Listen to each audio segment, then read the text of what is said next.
हम लोगों ने टाइप ऑफ ऑर्डर की बात करी थी, ऑर्डर ऑफ रिएक्शन। तो उसमें हमने बात करी थी कि रिएक्शन ज़ीरो ऑर्डर हो सकती है, फर्स्ट ऑर्डर हो सकती है, सेकेंड ऑर्डर हो सकती है। आज की क्लास में हम ज़ीरो ऑर्डर रिएक्शन को डिस्कस करेंगे कि ज़ीरो ऑर्डर रिएक्शंस क्या होती हैं। तो ज़ीरो ऑर्डर रिएक्शन को डिस्कस करने के लिए अगर हम एक जनरल रिएक्शन का एग्जांपल ले लें कि अगर हमारे पास रिएक्टेंट ए है जो प्रोडक्ट्स में कन्वर्ट हो रहा है, इसके लिए अगर हम रेट लॉ लिखते हैं तो वो क्या आएगा कि rate of the reaction is directly proportional to the molar concentration of A raise to the power zero.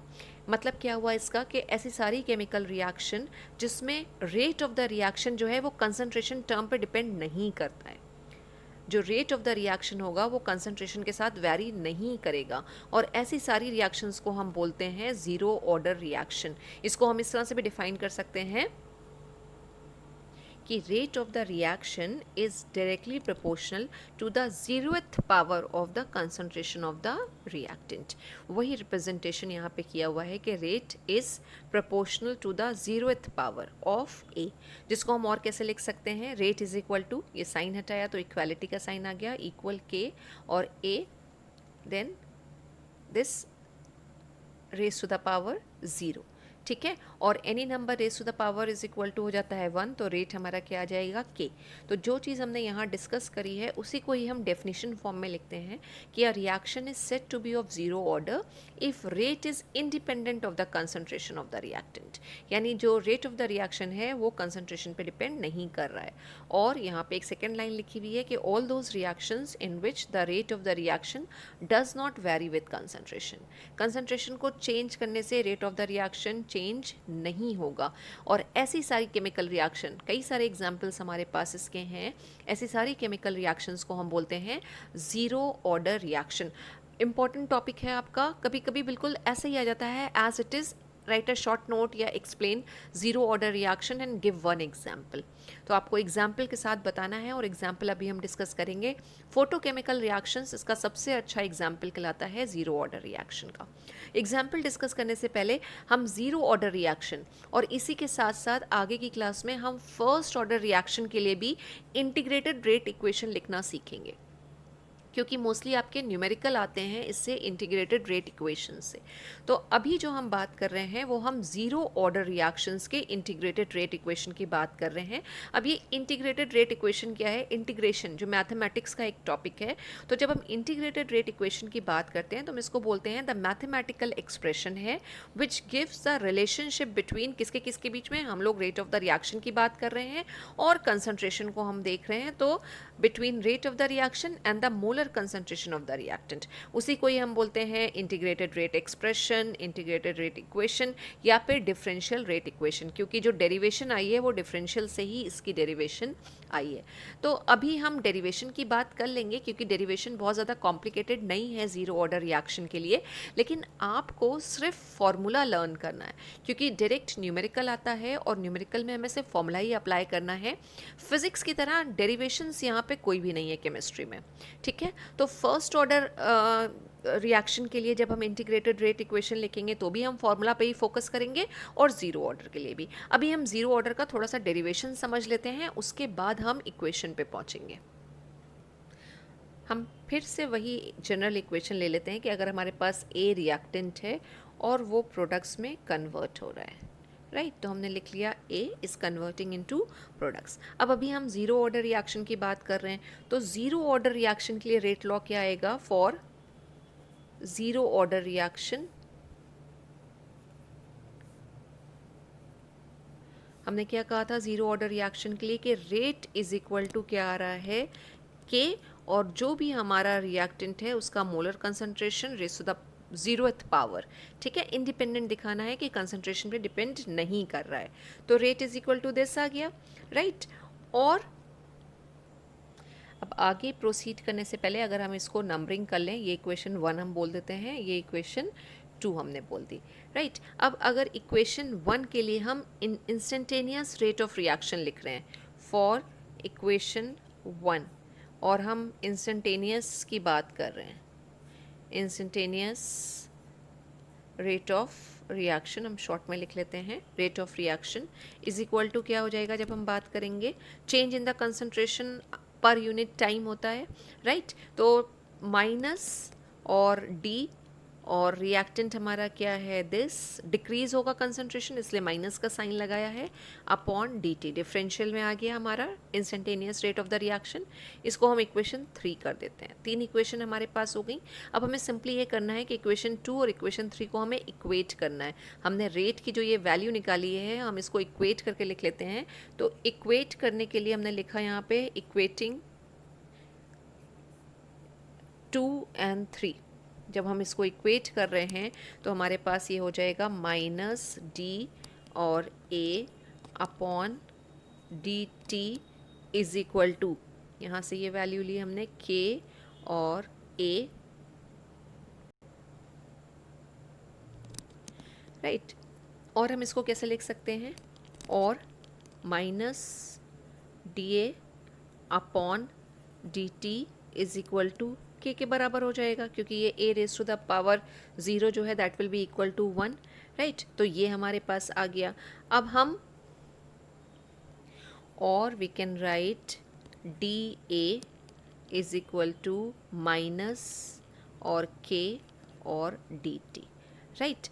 अब हम इंस्टेंटेनियस रेट ऑफ रिएक्शन निकाल लें, और अगर किसी इंस्टेंट पे हमें कोई वैल्यू कैलकुलेट करनी है तो हमारे पास एक ही मेथड होता है, वो है इंटीग्रेशन।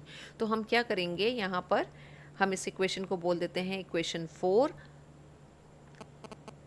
हम दोनों साइड इंटीग्रेट कर देते हैं, means we are integrating on both the sides of this equation 4.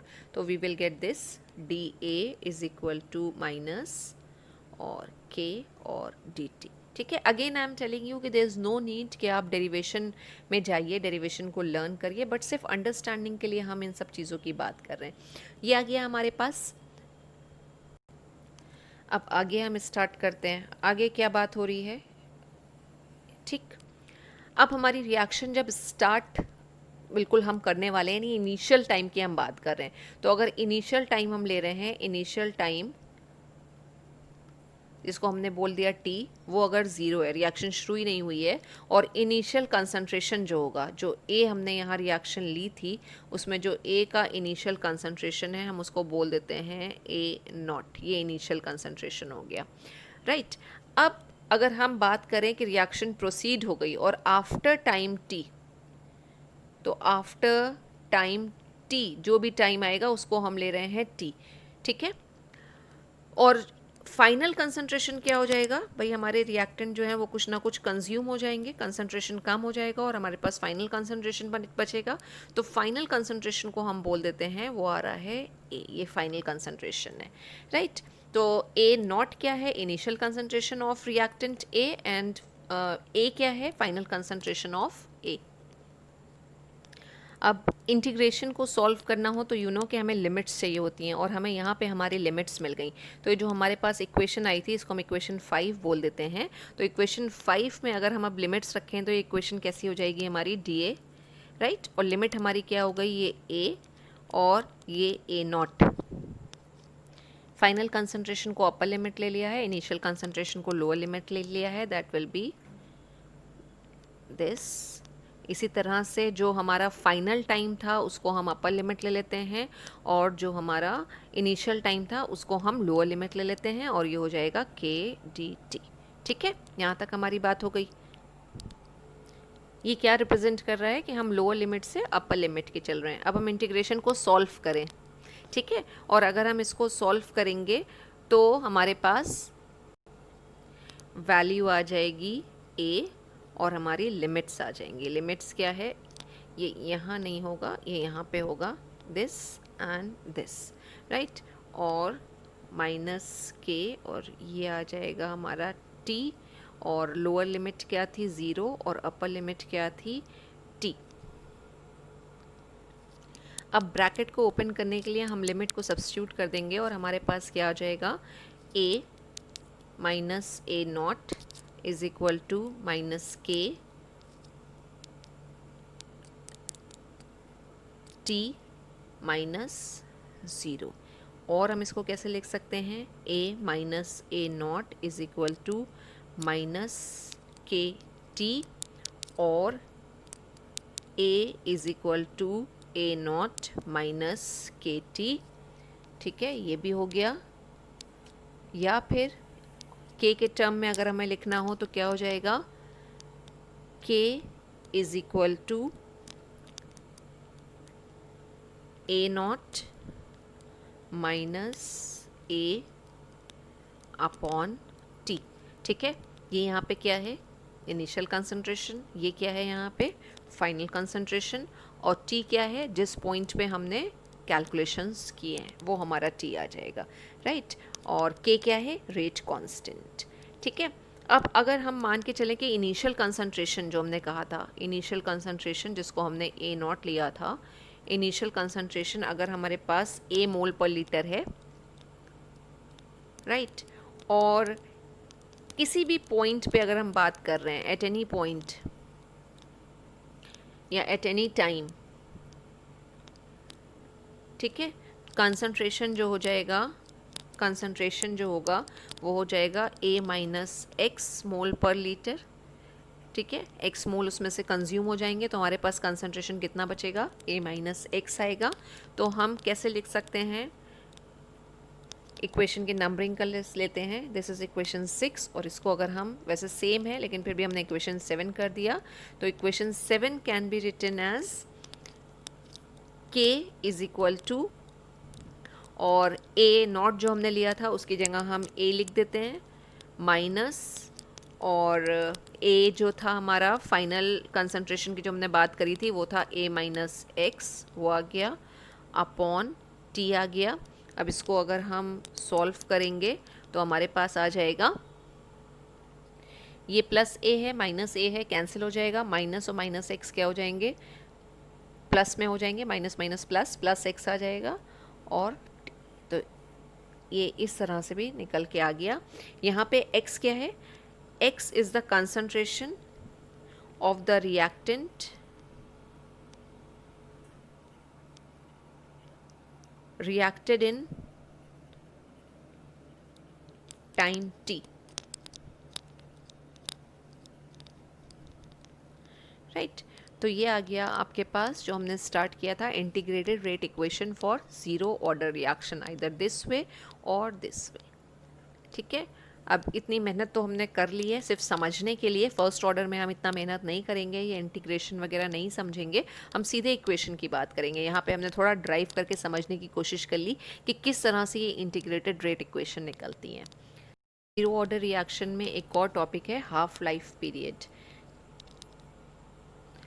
Half life period को हम कैसे डिफाइन करते हैं, हम कहते हैं it is the time required to complete half of the reaction, time required to complete half of the reaction, right, यानी कि टी हाफ की हम बात कर रहे हैं। अभी हमने जो ज़ीरो ऑर्डर रेट इक्वेशन निकाली थी वो हमारी क्या थी, k is equal to A naught minus A upon T, जिसको हम कैसे और लिख सकते हैं, a is equal to minus k T और प्लस ए नॉट करके हमने लिख दिया। अब हम यहाँ पे बात कर रहे हैं कि after completion of half of the reaction क्या हो जाएगा, ये जो हमारा फाइनल कंसंट्रेशन था वो क्या होगा, इनिशियल कंसंट्रेशन का हाफ हो जाएगा, यानी कि ए नॉट बाई 2, और टाइम हमारा क्या हो जाएगा, टी ऑफ, हाफ टाइम की हम बात कर रहे हैं। ठीक है, तो हम इसी वैल्यूज़ को यहाँ पे अगर सब्स्टिट्यूट करें तो ए की जगह पे हमने क्या लिख दिया, ए नॉट बाई 2, राइट, और माइनस के, और टी की जगह हम लिख रहे हैं टी हाफ, और plus A naught as it is रहेगा। ठीक है, अब इसको अगर हम पूरा सॉल्व करें तो we will get this formula, T half is equal to A naught upon 2k। कैसे सॉल्व किया है वो स्टेप्स भी यहाँ पे लिख दिए हैं कि हम इसको कैसे लिख सकते हैं, माइनस के है तो हम अगर इसको इस साइड में ले आएँ, लेफ्ट हैंड साइड में ले आएँ तो ये पॉजिटिव हो जाएगा, के टी हाफ हो गया is equal to A naught minus A naught by 2 हो जाएगा। अब हम एलसीएम लेंगे तो this will, K T half is equal to क्या हो जाएगा, हमने एलसीएम लिया है तो 2 A naught minus A naught upon 2, और 2 ए नॉट में से ए नॉट को माइनस करेंगे तो क्या बच रहा है हमारे पास, ए नॉट बच रहा है, ए नॉट बाई 2, तो k T half is equal to A naught by 2 आ रहा है, जिसको हमने इस तरह से के हाफ के टर्म, टी हाफ के टर्म में लिख लिया कि half life of zero order reaction की हम बात कर रहे हैं, is equal to A naught upon 2k। और यहाँ पे ए नॉट क्या होगा, ए नॉट वही है हमारा इनिशियल कंसंट्रेशन, जो डायरेक्टली प्रोपोर्शनल आ रहा है किसके, टी हाफ के। तो ये भी इक्वेशन आपको याद रखनी है, इस पे भी बेस्ड आपको न्यूमेरिकल मिलेंगे। तो ज़ीरो ऑर्डर रिएक्शन में हमारे पास दो इक्वेशन आ गई हैं, एक हमने डिफरेंशियल रेट लॉ एक्सप्रेशन सीखा और एक हमने टी हाफ की रिएक्शन सीखी है। अब हम first order integrated rate equation की बात करें तो वो रेट इक्वेशन क्या होती है, उससे पहले हम बात कर लें कि फर्स्ट ऑर्डर रिएक्शंस क्या हैं। जैसे हमने ज़ीरो ऑर्डर रिएक्शन की बात करी थी, वैसे ही अगर हम फर्स्ट ऑर्डर रिएक्शन की बात करें, first order reaction, zero order reaction में रेट ऑफ द रिएक्शन जो था वो इंडिपेंडेंट था ऑफ द कंसंट्रेशन टर्म्स, यानी रिएक्टेंट की कंसंट्रेशन में डिपेंड नहीं कर रहा है। लेकिन जो फर्स्ट ऑर्डर रिएक्शन होती है उसमें rate of the reaction depends on one concentration term only, right. जो भी हमारे रिएक्शन के रिएक्टेंट होंगे उसमें एक कंसंट्रेशन टर्म पे वो डिपेंड कर रहा होगा। यानी in first order reaction ROR, rate of the reaction depends on one concentration term, एक कंसंट्रेशन टर्म पे डिपेंड करेगा।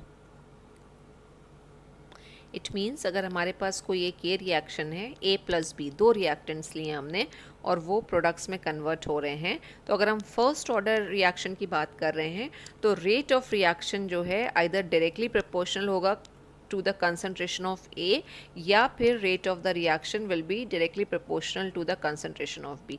मतलब उसे सिर्फ जो भी रिएक्शन के जितने भी रिएक्टेंट हो उनमें किसी एक रिएक्शन टर्म पे ही, एक कंसंट्रेशन टर्म पे ही डिपेंड करना है, राइट। अब फर्स्ट ऑर्डर के लिए हम इंटीग्रेटेड रेट इक्वेशन लिखते हैं तो वो रेट इक्वेशन क्या आती है, we are not going through derivation क्योंकि अननेसेसरी वो टाइम टेकिंग हो जाएगा। अल्टीमेटली आपको याद इक्वेशन ही रखनी है। इक्वेशन है k is equal to 2.303 upon T log A upon A minus X. बहुत अच्छे से आप इस इक्वेशन को लर्न कर लीजिए क्योंकि काइनेटिक्स से आर्हीनियस इक्वेशन हट चुकी है इस साल के लिए, 2020 के लिए बोर्ड ने उसको रिमूव कर दिया है। तो इस चैप्टर से हमारे पास दो तरह के प्रॉब्लम्स आ सकती हैं बोर्ड के लिए। Either first order kinetic equation पूछ ली जाती है जो मोस्टली पूछी ही जाती है इसी से ही, और या फिर ग्राफ बेस्ड कुछ क्वेश्चंस आते हैं जो हम बाद में उस तरह के क्वेश्चंस को डिस्कस करेंगे। तो ये इक्वेशन हमारी है first order integrated rate equation, जहाँ पे के क्या होगा, रेट कांस्टेंट है, ए क्या है, initial concentration of the reactant, right. X यहाँ पे क्या है, जो रिएक्शन हमारे जो रिएक्टेंट्स हमारे रिएक्ट कर गए हैं टाइम टी में, या फिर ए माइनस एक्स को हम बोल देते हैं the concentration of the reactant left in the reaction, जो हमने जीरो ऑर्डर में भी बात करी थी, ठीक है। थोड़ा सा लॉग की यहाँ पे ज़रूरत पड़ती है, लॉग के कैलकुलेशंस आपको आने चाहिए। अब यही अगर हमें टी हाफ निकालना हो फर्स्ट ऑर्डर रिएक्शन के लिए, टी हाफ मतलब हाफ लाइफ पीरियड निकाल रहे हैं, वो है क्या, it is time required to complete half of the reaction. तो इसका भी फॉर्मूला बस आपको याद रखना है और वो है T half is equal to 0.693 upon k, right. अब बताने की ज़रूरत नहीं है कि यहाँ पे के क्या है, अभी हम बात कर चुके हैं कि के क्या रहता है, रेट कांस्टेंट, और टी हाफ क्या है, हाफ लाइफ की हम बात कर रहे हैं। तो ये दो फॉर्मूला हैं जो आपको फर्स्ट ऑर्डर रिएक्शन के लिए याद रखने हैं। एक इंटीग्रेटेड रेट इक्वेशन आ जाएगी और एक हाफ लाइफ कैलकुलेशन के लिए आपके पास इक्वेशन या फॉर्मूला आ जाएगा। So we have done all the equations for zero order reaction as well as first order reaction. Thank you so much, students.